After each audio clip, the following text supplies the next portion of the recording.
안녕하세요. 세상 모든 잡다한 지식을 알려드리는 잡시광입니다.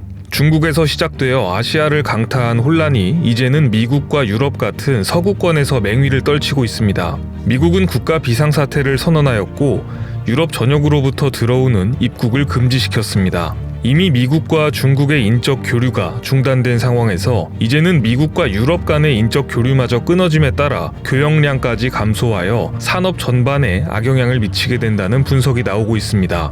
2018년 기준 세계 경제에서 미국의 비중은 24%, 유럽연합은 22%, 중국은 16% 정도입니다. 단순 계산했을 때 세계 경제의 60%에서 직간접적으로 비즈니스에 제동이 걸리는 것입니다. 특히 항공과 관광, 교육을 비롯한 미국 내 다양한 산업에서 충격이 클 것으로 전망됩니다. 뿐만 아니라 수출로 먹고 사는 한국 입장에서도 세계적인 교역량 감소는 분명한 위험 요소입니다. 국제신용평가회사 S&P에서 12일 발표한 보고서에 따르면 한국은 기업들의 수출 의존도가 높아 교역량 감소에 인한 신용등급 하락 압력에 취약하다고 지적하기도 했습니다. 상황이 이렇게 되자 경제 위기론까지 나오기 시작했습니다. 중국을 시작으로 한 생산 차질 문제로 인한 공급의 감소와 더불어 이제는 인적 이동 차단에 따른 교역량 감소로 글로벌 수요까지 감소하여 실물 경제 침체가 자본시장까지 악화시키는 복합 경제 위기로 진행될 가능성이 나오기 시작했습니다.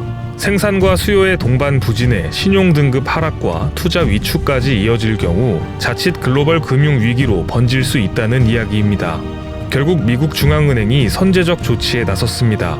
미국 중앙은행은 3월 15일 긴급 연방공개시장위원회 FOMC 회의를 열었으며 그 뒤 성명을 통해 기준금리를 기존 연 1에서 1.25%에서 0에서 0.25%로 1%포인트 인하한다고 밝혔습니다.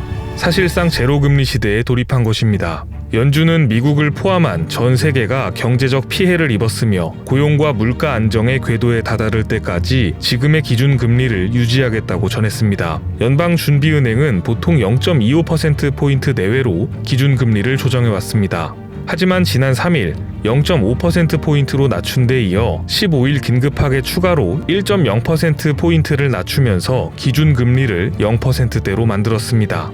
연준은 이틀 뒤 FOMC 정례 회의를 앞둔 시점에서 서둘러 FOMC 긴급회의를 소집하여 금리 인하를 발표하였으며 이는 2008년 글로벌 금융위기 이후 처음 있는 일입니다. 긴급 금리 인하뿐만 아니라 양적 완화까지 발표했습니다. 연준은 경기 부양을 위해 국채 5천억 달러, 모기지 증권 2천억 달러 등 총 7천억 달러, 한화 약 852조 원 규모의 매입을 시작하여 시장에 자금을 공급할 것이라고 밝혔습니다. 최근의 경제 상황이 얼마나 심각하게 돌아가는지 알 수 있는 대목이며 동시에 이를 막기 위한 미국의 강한 진화 의지를 엿볼 수 있기도 합니다. 제롬 파월 연준 의장에게 끊임없이 금리 인하를 요구하던 트럼프 대통령도 연준의 이번 결정에 환영하며 경기 부양을 위한 양적 완화의 규모는 더 커질 수 있다는 트위터를 남겼습니다. 하지만 미국의 이번 결정이 너무 성급했다는 의견도 있습니다. 금리 인하는 중앙은행이 사용할 수 있는 가장 강력한 조치입니다. 하지만 최근 2주에 걸쳐 기준금리를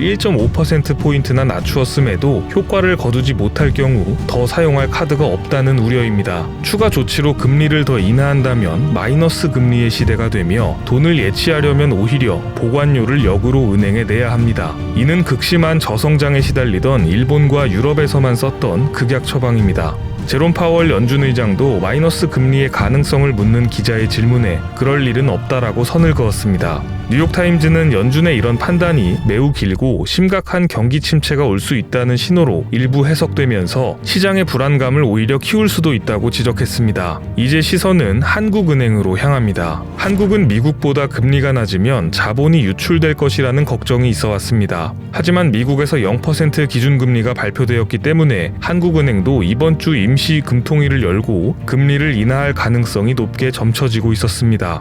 그리고 예상대로 한국은행은 3월 16일 긴급 임시 금통위를 열고 기준금리 0.5%포인트 인하를 발표했습니다. 따라서 한국의 기준금리는 기존 1.25%에서 0.75%가 되었으며 이로써 한국은 사상 처음으로 금리 0%대 제로금리 시대를 맞이하게 되었습니다.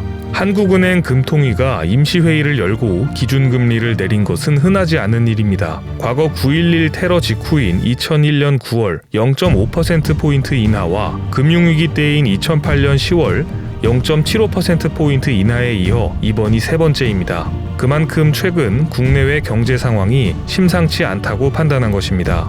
수출 중심 경제에 미국, 유럽, 중국의 상당수의 생산 기지를 가지고 있는 국내 기업들의 특성상 앞으로도 정부와 금융당국의 기민한 경제 대응 정책이 반드시 필요해 보입니다.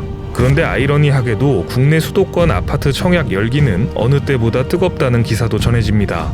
부동산은 거시경제와 유동성의 영향을 받는 것으로 알려진 가운데 보통 낮은 금리는 부동산 가격 상승을 유발하지만 글로벌 거시경제 침체에 따른 금융위기 때에는 큰 폭으로 하락한 적도 있습니다. 최근 몇 년간 가파른 상승세를 보인 수도권 주택시장도 어떤 식으로 전개될지 관심 있게 지켜봐야 할 것 같습니다.